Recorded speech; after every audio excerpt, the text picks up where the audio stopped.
Are you a self-employed or remote worker who loves traveling? Well, in this video, I'm going to be discussing some of my tips for working while traveling, including staying productive and still enjoying your trip. Hey everyone, this is Kyle from Money at 30, and on this channel we look at personal finance from a millennial perspective, including travel tip and self-employment focused videos like this one. Now that my wife and I are both self-employed, we've finally been able to start traveling more. Of course, these getaways aren't all fun and games, as we often need to keep up with work in order to afford these trips. While the ability to work from anywhere is one of the perks that come with being a freelancer, working on the road isn't always easy. With that in mind, here are a few of our tips for keeping productive while traveling, as well as some of the logistics of working during your vacation. The first thing you'll want to do before setting off on your trip is to make sure you have all the files and programs you'll need, which may mean bringing along an external hard drive, a flash drive, or using a cloud service.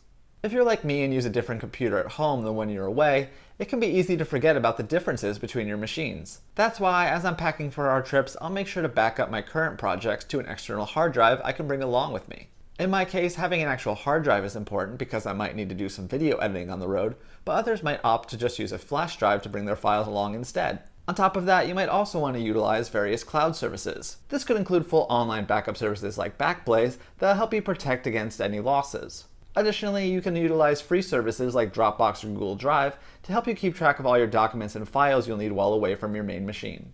Next, one of the biggest challenges of working while traveling is keeping up with the different time zones. That's why I recommend figuring out which time zone you're going to work in ahead of time and then planning your schedule accordingly. Even if you're self-employed, chances are there will be people you need to communicate with as part of your daily routine. As a result, working from an entirely different time zone can sometimes be challenging.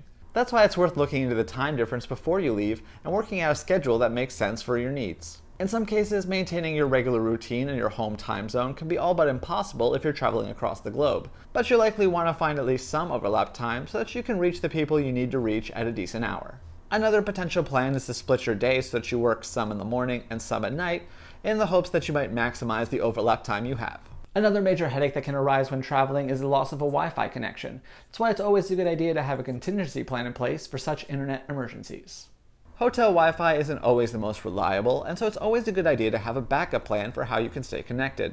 If you're just traveling domestically, you might be able to turn your cell phone into a mobile hotspot. Unfortunately, if you're headed overseas, your mobile carrier might not allow you to create a hotspot or might charge you exorbitant fees for using data. In these cases, you might want to look into different dedicated Wi-Fi hotspot options before you leave home to make sure you always have a connection. Finally, depending on what city or country you're visiting, you may be able to scout public Wi-Fi options you can take advantage of in a pinch. Some popular locations for free Wi-Fi while abroad include Starbucks, McDonald's, train stations, libraries, and more. Finally, even if you do plan on working during your vacation, it's important to still find time to explore and actually enjoy your trip. In fact, by setting plans to go out after your workday, you can help motivate yourself to stay productive. What's the point of traveling to a different city if you don't get the chance to do anything fun? That's why, even if work is still a priority for you, you'll want to make time to enjoy yourself as well. Something my wife and I like to do is set plans to go out each night so we know that we'll at least make use of each day we're away. Moreover, having these set plans helps us to stay focused on our work during the day as we look forward to our nightly reward.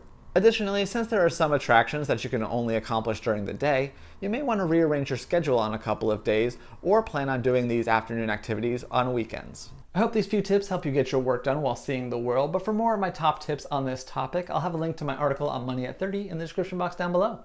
Also, if you like this video, please hit the thumbs up button, leave a comment, and be sure to subscribe because we have new videos every week. So thanks again for watching, and I will see you next time here on Money at 30.